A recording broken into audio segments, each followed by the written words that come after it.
Seguro que alguna vez, al ver un informe, las cifras simplemente no cuadraban, ¿verdad?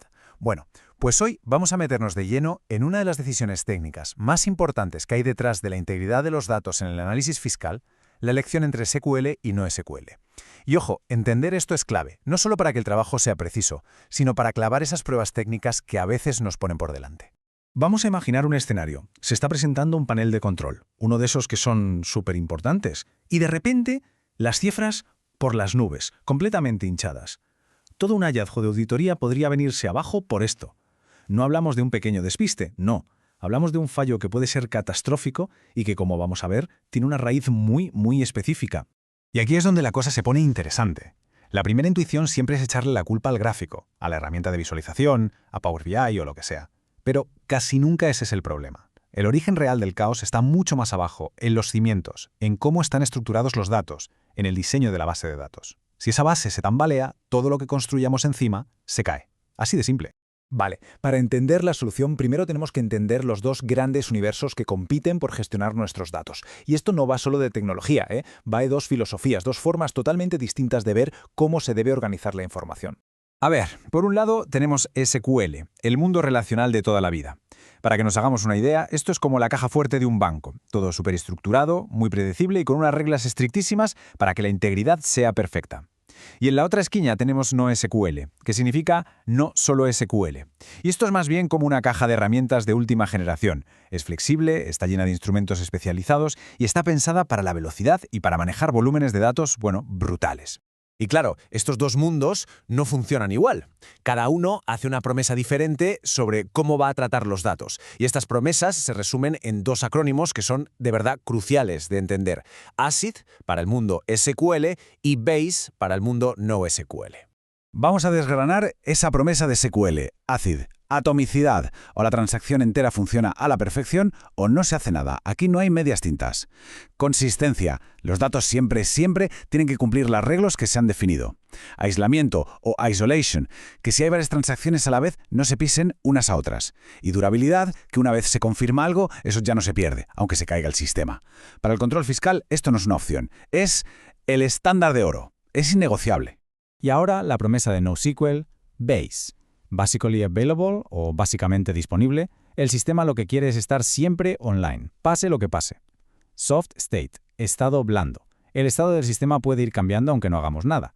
Y aquí viene la clave de todo. Eventually Consistent o consistencia eventual. ¿Qué quiere decir esto? Pues que los datos se acabarán sincronizando en todas partes, sí, pero no al instante. El sacrificio está claro. Se renuncia a esa consistencia inmediata a cambio de una disponibilidad y una velocidad a gran escala que son sencillamente asombrosas.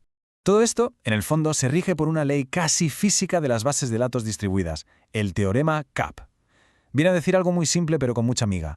En un sistema con varios servidores, si estos no se pueden comunicar entre ellos, lo que se llama una partición de red, solo puedes garantizar dos de estas tres cosas: consistencia, disponibilidad, availability, y tolerancia a particiones. Como lo de la tolerancia a particiones va a pasar sí o sí, la elección real es entre consistencia, CP, y disponibilidad, AP. O paras el sistema para asegurarte de que el dato es correcto, o lo mantienes funcionando a riesgo de que alguien vea un dato que todavía no está actualizado. No hay más. De acuerdo, ya está bien de teoría. Vamos a lo que importa de verdad. ¿Cómo se aplica todo esto para resolver los problemas reales que nos encontramos en el control fiscal? Porque vamos a ver que no hay una solución mágica para todo. Cada reto necesita su propia herramienta. Primer caso, un clásico de examen, vamos. Tenemos una tabla gigantesca, las consultas tardan una vida en ejecutarse, los informes de Power BI se arrastran. Es el típico cuello de botella que te paraliza por completo el análisis. ¿Qué se hace en estos casos? Pues la respuesta clave, y esto es pregunta de examen muy típica, es usar un Column Store Index. A ver, en vez de guardar los datos fila a fila, como se ha hecho siempre, este índice los organiza por columnas. ¿Y por qué es esto una maravilla? Pues porque si solo queremos sumar los valores de una columna, como el valor del contrato, la base de datos no tiene que leerse la tabla entera, solo lee esa columna. Esto acelera las consultas analíticas masivas de una forma, espectacular. Si en un caso práctico se habla de tabla enorme y sumas lentas en SQL, la solución es esta. Vamos con el siguiente reto. Ahora el objetivo no es sumar números, es descubrir relaciones, que empresas compartan representante legal, qué cadena de contratos conecta a esta persona con aquella entidad. Las tablas de toda la vida para esto se quedan muy cortas. Para este tipo de análisis, la herramienta perfecta es una base de datos de grafos. Aquí, la forma de ver los datos cambia por completo. En lugar de tablas, trabajamos con nodos, que pueden ser personas, empresas, etc., y aristas, que son las relaciones entre ellos, como un contrato o un vínculo familiar. Están diseñadas precisamente para recorrer estas redes complejas, haciendo que una consulta para, por ejemplo, detectar un conflicto de interés sea algo simple y rapidísimo, en vez de una auténtica pesadilla de cruces de tablas en SQL. Y tercer escenario. Los datos no tienen una estructura fija. Una petición puede tener 5 campos, la siguiente 15, y además los campos pueden ser distintos. Intentar meter esto a la fuerza en una tabla SQL rígida es una fuente de problemas constante. Aquí, la solución es una base de datos de documentos. En vez de obligar a los datos a entrar en una tabla con columnas fijas, cada registro se guarda como un documento flexible, muy parecido a un archivo JSON. Cada documento lleva su propia estructura, y esto es perfecto para gestionar datos que no son uniformes, como formularios, las PQRS o metadatos, donde los campos pueden cambiar de un registro a otro. Venga, ahora vamos al grano. Vamos a repasar los fallos más típicos que suelen aparecer en las pruebas.